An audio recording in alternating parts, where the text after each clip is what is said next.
Hi കൂട്ടുകാരെ, ഇന്നൊരു കാടക്കൂട് നിർമ്മിച്ചുകൊണ്ടിരിക്കുമായിരുന്നു. അന്നേരമാണ് കുഞ്ഞപ്പെന്ന് പറഞ്ഞിട്ട് നമുക്ക് വീഡിയോ എടുക്കാപ്പെന്ന് പറഞ്ഞു. ശരി ആയിക്കോട്ടെ എന്ന് ഞാനും പറഞ്ഞു. അങ്ങനെ ഞാൻ ഏറെക്കുറെ ക്യാമറയൊക്കെ എടുത്ത് എല്ലാം സെറ്റ് ചെയ്ത് വന്നു കഴിഞ്ഞപ്പോഴത്തേക്ക് ഞാൻ ഏറെക്കുറെ പാതി എത്താറായി. അപ്പം ഈ ഓരോ സാധനങ്ങൾ എടുക്കാൻ പോകുന്ന കേട്ടോ കുഞ്ഞിപ്പണ്ണിൻ്റെ ഫ്രണ്ടിൽ കൂടെ പോകുന്നത്. പിന്നെ ഇത് എങ്ങനെയാണ് നിർമ്മിക്കുന്നതെന്ന് ചോദിച്ചു കഴിഞ്ഞാൽ ഞാൻ നേരത്തെ എല്ലാ അളവിനെടുത്ത് കട്ട് ചെയ്ത് വെച്ചു. അപ്പം ഞാൻ പിന്നെ കേബിൾ ടൈ ഉപയോഗിച്ച് സംഭവം എല്ലാം ജോയിൻറ്റ് ചെയ്ത് വെക്കും. അപ്പോൾ പിടിക്കേണ്ട കാര്യമൊന്നുമില്ല, അത് നമ്മൾ ലാസ്റ്റ് കട്ട് ചെയ്ത് കളയും കേബിൾ ടൈ. അപ്പോൾ പിന്നെ സ്പോട്ട് അടിച്ച് നിർത്തുവാണെങ്കിൽ നല്ല ബലമായിട്ടിരുന്നുള്ളൂ. അങ്ങനെ അപ്പോൾ ഇതിൻ്റെ നീളം എന്ന് പറയുന്നത് 6 അടി നീളവും വീതി എന്ന് പറയുന്നത് 3 അടിയുമാണ്. പിന്നെ ഇതിൻ്റെ പൊക്കം എന്ന് പറയുമ്പോഴത്തേക്ക് നമുക്കൊരു 7-8 ഇഞ്ച്, അതിൽ കൂടുതൽ പൊക്കം വെക്കില്ല. പൊക്കം വെച്ച് കഴിഞ്ഞ് കഴിഞ്ഞാൽ ഈ കാട ഇരുന്നിടത്തു നിന്ന് ഒരു ഒറ്റ പൊങ്ങലാണ്, പൊങ്ങി അങ്ങും പറക്കുകയുള്ളൂ. അപ്പോൾ തല പോയി മേളത്തെ ഗ്രില്ലർ ഇടിച്ച് കഴിഞ്ഞാൽ പൊട്ടോന്ന് മുന്നിട്ട് താഴോട്ട് വരും, അപ്പം തന്നെ സ്പോട്ട് ഔട്ടാണ്. അപ്പോൾ അത് കാരണം ഞാൻ അപ്പോൾ പൊക്കം കുറച്ച് മാക്സിമം എല്ലാ രീതികളും നമ്മൾ ചെയ്തു നോക്കി പരീക്ഷണം വിജയിച്ചിട്ടാണ് നമ്മൾ ഈ പരുവത്തിന് നമ്മൾ ചെയ്തു വെക്കുന്നത്. പൊക്കം ഒത്തിരി വെക്കാനും പാടില്ല. അപ്പം നമ്മൾ കേബിൾ ടൈ ഒക്കെ ഉപയോഗിച്ച് നന്നായിട്ട് കെട്ടി എല്ലാം റെഡിയാക്കി ഒരു സൈഡ് 2 കേബിൾ ടൈയേ കളയുള്ളൂ. അപ്പോൾ അപ്പുറം ഇപ്പുറം വെച്ച് കെട്ടി പിന്നെ കൈ കൊണ്ട് ലെവൽ പിടിച്ച് വെച്ച് സ്പോട്ട് അടിക്കുവാണ്. അപ്പോൾ ഏറെക്കുറെ നമ്മളിപ്പോൾ പാതി എത്തി കേട്ടോ കൂടുപണി. പിന്നെ നമ്മൾ ഇത് ഇനിയിപ്പോൾ അതിൻ്റെ ഉള്ളിലൊന്ന് ഈ പച്ച നെറ്റുണ്ട് പ്ലാസ്റ്റിക്കിൻ്റെ. അപ്പം കാട്ടം താഴോട്ട് കാര്യം പോവുകയും ചെയ്യണം, മുട്ട ഉരുണ്ട് വരികയും ചെയ്യണം. അപ്പോൾ ആ രീതിയിലുള്ള ഓട്ടോമാറ്റിക് സിസ്റ്റമാണ്. അപ്പോൾ ഒരു 3 ഇഞ്ച് ചെരിച്ച് നമ്മൾ വെക്കും കൂട് വെക്കുമ്പോൾ. അപ്പോൾ മുട്ടയെല്ലാം ഫ്രണ്ടിൽ വരും. പിന്നെ ഈ റാഡ് ഇച്ചിരി പഴയ റാഡായിരുന്നു. അപ്പോൾ അത് കാരണം പിടിക്കാൻ ഇച്ചിരി സ്പോട്ട് പിടിക്കാൻ ഇച്ചിരി പാടാണ്. അപ്പോൾ നമ്മളൊന്ന് കത്തിച്ച് ഒന്ന് ചൂടാക്കി എല്ലാം കഴിഞ്ഞിട്ടാണ് നമ്മൾ പിടിപ്പിക്കുന്നത്.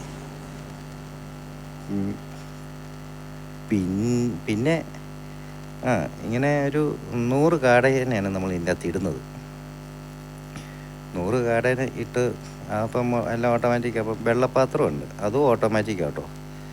അതൊരു പ്രത്യേക സെറ്റപ്പിലാണ് അത് ഇരിക്കുന്നൊരു പാത്രം, കുഞ്ഞു പാത്രമാണ്, 2 സൈഡിലായിട്ട് വെച്ച് കൊടുക്കുകയുള്ളൂ. പിന്നെ തീറ്റ ഇട്ട് കൊടുക്കുന്ന ഫ്രണ്ടിൽ PVC-ക്കകത്താണ്. പിന്നെ അതെ, ഈ മെഷ് നമ്മൾ തന്നെയല്ലേ ഉള്ളൂ. അപ്പോൾ തന്നെ ആകുമ്പോഴത്തേക്ക് നമ്മളിത് കറക്റ്റ് ഭാഗത്തിന് അങ്ങോട്ടും ഇങ്ങോട്ടും വെച്ചിട്ട് നമ്മൾ കേബിൾ ടൈ ഇട്ട് വലിച്ച് താഴോട്ട് നന്നായിട്ട് കെട്ടി വലിച്ച് ടൈറ്റ് ചെയ്ത് വെക്കും. വെച്ച് കഴിഞ്ഞിട്ട് പിന്നെ ഇനിയിപ്പോൾ ഇതിൻ്റെ മേളത്തെ മെഷും കൂടെ അങ്ങ് വെക്കും. 3 അടിയുടെ മെഷും കൂടെ അങ്ങ് വെച്ച് കഴിയുമ്പോഴൊക്കെ സംഭവം ക്ലിയറാവും. പിന്നെ ഫ്രണ്ടിലേക്കുള്ളത് നമ്മൾ ഈ ഇത്രയും വീതി നീളം കൂടുതലൊക്കെ ആയതാണ് നമുക്ക് തന്നെ അങ്ങ് സെറ്റ് ചെയ്യാൻ പറ്റാത്തതാണ്. അതിന് സെപ്പറേറ്റ് നമ്മൾ കട്ട് ചെയ്ത് ഫ്രണ്ടിലേക്ക് ഒരു 10 ഇഞ്ച് L ഷേപ്പിൽ മടക്കും. എന്നിട്ട് നമ്മൾ സ്പോട്ട് ചെയ്ത് വെക്കുക. എന്നിട്ട് ഇത് നല്ല ലെവലായിട്ട് എല്ലാം വലിച്ച് കെട്ടും. ഇത് 10 ഇഞ്ചിൻ്റെ ഇത് വെച്ച് കെട്ടുന്ന കേട്ടോ, പിടിപ്പിക്കുന്ന. അപ്പം മുട്ട ഫ്രണ്ടിലേക്ക് ഉരുണ്ട് വരാനുള്ളത് അത് നമ്മൾ സ്പോട്ട് അടിച്ച് പിടിപ്പിക്കും. അപ്പം ഈ മുകളിൽ നിന്നുള്ളതും ഈ മുട്ട ഉരുണ്ട് വരാനുള്ളത് 2 കണ്ണി അങ്ങോട്ട് കട്ട് ചെയ്ത് കളയും. അപ്പം നല്ലൊരു മുട്ട ഉരുണ്ട് വരികയും ചെയ്യും, കാടകളൊന്നും ചാടി വരികയില്ല. അങ്ങനെ ഏറെക്കുറെ നമ്മുടെ പരിപാടിയൊക്കെ തീർന്നിരിക്കുകയാണ്. ഞാൻ ഫ്രണ്ടിലത്തെ മെഷും കൂടെ ഒന്ന് മടക്കി മുട്ട ഉരുണ്ട് വരുന്നിടം. പിന്നെ PVC പൈപ്പെല്ലാം താഴെ കേട്ടോ ഇരിക്കുന്നത്. അപ്പോൾ ഇനി താഴെ കൊണ്ടുവച്ചായിരിക്കും ഇനി നമ്മുടെ അടുത്ത കലാപരിപാടികളൊക്കെ. അത് പിന്നെ എപ്പോഴെങ്കിലും സമയം കിട്ടുന്ന പോലെ ഞാൻ കാണിച്ചു തരാം. പിന്നെ എല്ലാവരും ഒന്ന് എന്നെപ്പോലെ വികലാംഗന്മാരായിട്ടിരിക്കുന്ന എല്ലാവർക്കും ഇന്ന് ഷെയർ ചെയ്ത് കൊടുക്കണം കേട്ടോ. കാരണം വെച്ച് കഴിഞ്ഞാൽ മടിച്ചാരും ഇരിക്കില്ല. എന്തെങ്കിലും ചെറിയൊരു തുകയ്ക്ക് അവരെ കൊണ്ട് എന്തെങ്കിലും ഒരു പണിയെടുക്കാൻ പറ്റുവാണെങ്കിൽ അവർക്ക് അത്രയും ആശ്വാസമാവും ബാക്കിയുള്ളവർക്ക്.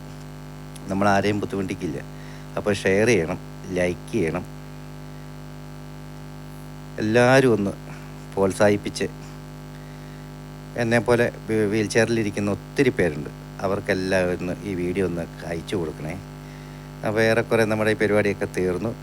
ഇനി അടുത്തത് നമ്മുടെ തീറ്റപാത്രം വെക്കാൻ, അത് താഴെ കൊണ്ടുവന്നിട്ട് അതെല്ലാം റെഡിയാക്കി താഴെ വെച്ചിട്ടുണ്ട്. അത് എടുത്തുകൊണ്ട് വരാൻ പാടായത് കാരണം ഇനിയിപ്പോൾ താഴെ കൊണ്ടുവച്ച് അത് മറ്റേ സ്റ്റാൻഡുണ്ട്, ആ സ്റ്റാൻഡിൻ്റെ പുറത്തേക്ക് ഒരു 3 ഇഞ്ച് ചെരിച്ച് സാധനം അങ്ങ് കയറ്റി അങ്ങ് വെക്കും. അങ്ങനെ ഏറെക്കുറെ പണിയൊക്കെ തീർന്നു. ഇനിയിപ്പം താഴോട്ട് എടുത്തുകൊണ്ട് പോയാൽ മതി. അത്യാവശ്യം എല്ലാ പണിയും തീർന്നു. അപ്പോൾ എല്ലാവരും ഒന്ന് ഷെയർ ചെയ്യണേ, ലൈക്കും ചെയ്യണേ.